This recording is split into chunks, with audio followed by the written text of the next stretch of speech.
హల్లెలూయా స్తోత్రం. దేవునికే మహిమ, దేవునికే ఘనత రావాలి.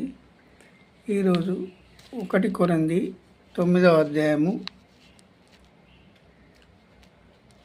14వ వచనం నుండి చదువుకుందాం. 1 కొరింథీ 9వ అధ్యాయము 14వ వచనం.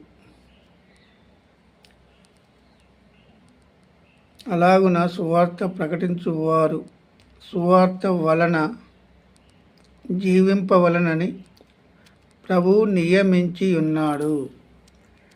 సువార్త వలన బ్రతుకువాడు, ఎందుకంటే సువార్త ప్రకటించేవారు, అలాగున సువార్త ప్రచురించువారు సువార్త వలన జీవింపవలనని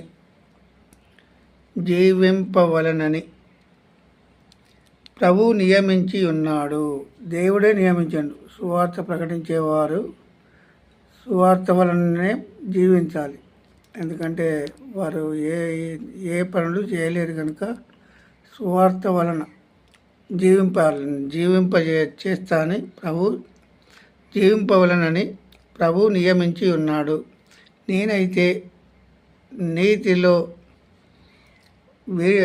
నేనైతే వీటిలో దేనినైనను వినియోగించుకొనలేదు.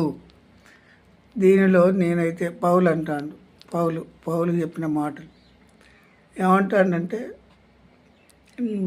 నేనైతే వీటిలో దేనినైనను నేను వినియోగించుకొనలేదు. మీరు నా ఎడల ఇలాగున జరపవలనని ఈ సంగతులు వ్రాయను లేదు. ఈ సంగతులు మీకు రాస్తానని చెప్పుకుంటూ ఎవడైనను అతిశయమును నిరర్ధకము చేయుట కంటే అతిశయపడేవారున్నారు.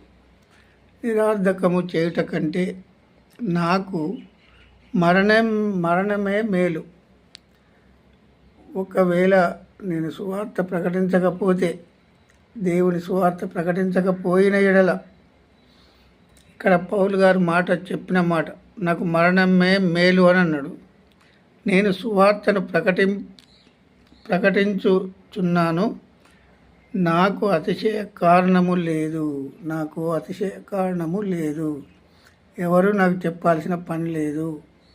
సువార్త వలన ఇప్పుడు ఒకవేళ నేను సువార్త ప్రకటించకపోయినా మరణం మేలు అని అన్నాడు.